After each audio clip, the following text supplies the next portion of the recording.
I don't have it all figured out.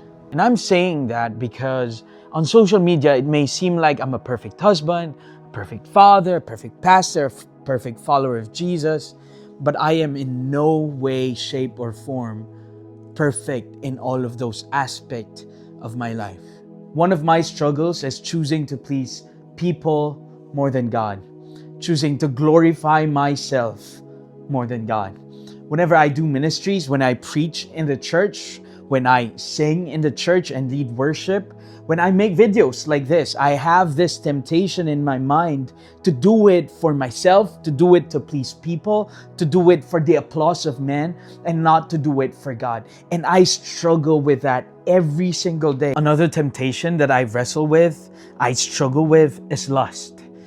Looking at a woman with sexual intent other than my wife, of objectifying women. It's just wrong. It's a sin against God. Another thing is burst of anger. I thought that I am a very patient guy until Haniel turned 2. Haniel's a very good boy. But at the end of the day, he's still a toddler. If you're a parent, if you have a kid, 2 years old turning 3, you know that they will test your patience. And there was this time we came home late from church. I was so tired, and he still has a lot of energy.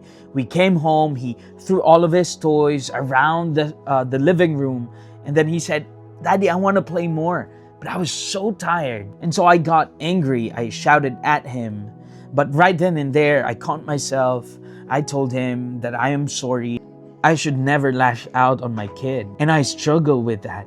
And these are just a few of my weaknesses. And believe me, I've pleaded to the Lord, I've prayed to God that He would just take away the temptation, take away the urge to please people, the urge to lust over other women, the urge to be angry and shout.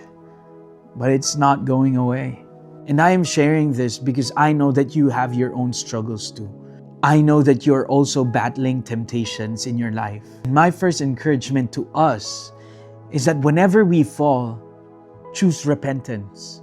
Don't run away from God. I have this image of repentance, just like my son, whenever we would go out to the grocery store, he would see things that he wants. He would run after what he wants. The moment he realizes that he has gone far from us, he would run back to us and hold our hands. And I think that is a picture of repentance, that whenever we pursue things that we want that does not align with the will of God, whenever we sin, we should always run back to our Father and hold His hands as tight as possible. My second encouragement to us is what Apostle Paul said in 2 Corinthians chapter 12, where he said, "Therefore, so that I would not exalt myself, a thorn in the flesh was given to me, a messenger of Satan to torment me, so that I would not exalt myself." So he has this thorn in the flesh, a messenger of Satan that bothers him, that he struggles with every day. And he said, "Concerning this, I pleaded with the Lord 3 times that it would leave me. But He said to me, my grace is sufficient for you, and my power is perfected in weakness. Therefore, I will most gladly boast all the more about my weaknesses, so that Christ's power may reside in me. So I take pleasure in weaknesses, in insults, hardships, persecutions, and in difficulties for the sake of Christ. For when I am weak, then I am strong." Brothers and sisters, I want us to understand today that we will never live a sinless life here on earth. We have to always have a heart of repentance, a heart of turning back to God and holding His hands, and then boast on our weaknesses. Share your weaknesses to trusted people, trusted circle that you have, so that they can pray for you.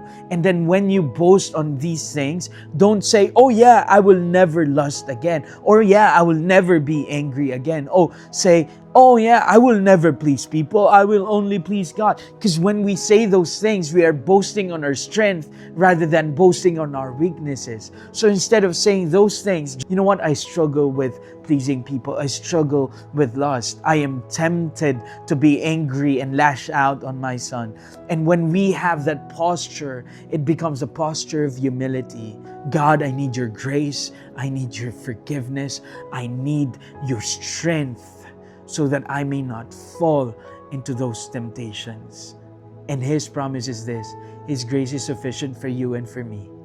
His power will be made perfect, not in our strengths, but in our weaknesses. Boast on your weaknesses, so that Christ may be magnified and glorified in our lives, so that His grace may abound in us. That's it for me.